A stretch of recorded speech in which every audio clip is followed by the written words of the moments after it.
Sendung für heute. Zum Glück ist Freitag. Mit dem Fabian Unterdecker. Wobei, wenn jemand zurücktritt, könnte man schon fast mit einem Best-of kommen.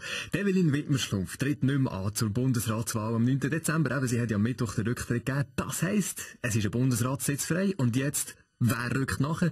Weltwochenchef und neu SVP-Nationalrat Roger Köppel, bitte. Das Land von der Schlümpf braucht einen neuen Vater Abraham. Um was geht's? Um den freien Bundesratssitz bewerben sich die FDP, die SVP, die SBB, der FCB und die UHT. Die Weltwoche weiss aber aus gut unterrichteten Kreisen von mir, dass im Zug von einer Neupositionierung der Bundesrat mit dem Nationalrat, dem Vatikan und der dargebotenen Hand fusioniert. Das Gremium wird von mir, dem Gilbert Gress und dem Mike Schiva geleitet.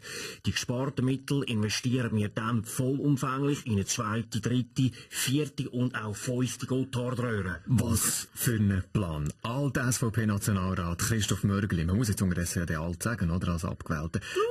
Guten Morgen. Die Frau Wittmer-Schlumpf ist weg. Eure Gedanken dazu? Schauen Sie, ist alles relativ. Aber ich sage eins, alle haben doch gedacht, der Mörgeli, der hört sich daheim jetzt zu Bischewarass wegen dieser Abwahl.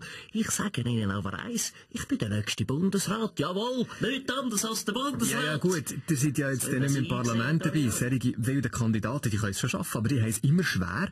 Wie wollt ihr das machen? Schauen Sie, wenn jemand mit den sozialen Medien wie Facebook, Twitter, Xing, Snapchat, Fox, Pager, Telegram und Flaschenpost kann umgehen, dann bin das sicher ich. Ja, vor allem mit Facebook, das wissen wir ja gleich. Ja, ich lanciere die Volkswahl für den Bundesrat. Heute um Mitternacht starte ich die Unterschriftensammlung. Bis am Sonntag wollte ich 10 Millionen Unterschriften haben. Das ist realistisch. 10 Millionen? Wieso? Also, die Schweiz allein hat ja nur 8 Millionen Einwohner. Das wird also schwierig. Nein, schauen Sie, das sind doch Details von so einem linken Radiojournalist.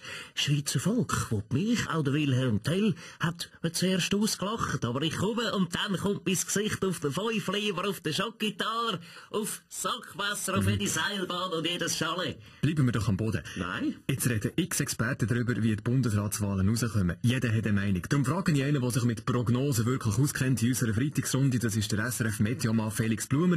Eure Prognose für den 9. Dezember? Ja, wir haben in Bern über ein Bundeshaus ab der 10 richtig dicke Luft. Und da kann sich doch das eine oder andere Gewitter entladen. Mit dem Abzug vom Hochdruckgebiet Evelyn gibt's auch starke Strömungen aus dem rechten Tiefdruckgebiet. Das heisst, es kann dann auf den Mittag rechten Zeich geben. Gehen wir doch mal bei links fragen. SP-Präsident Christian Löwra, was macht die SP am 9. Dezember? Na, wir werden selber 14 Kandidaten für die Wahl aufstellen. 14 ist wirklich viel. Es sind 7 Sitze. Na gut, die SP hat immer gesagt, Teilzeitstellen, also 50% und Jobsharing sind in der Zukunft.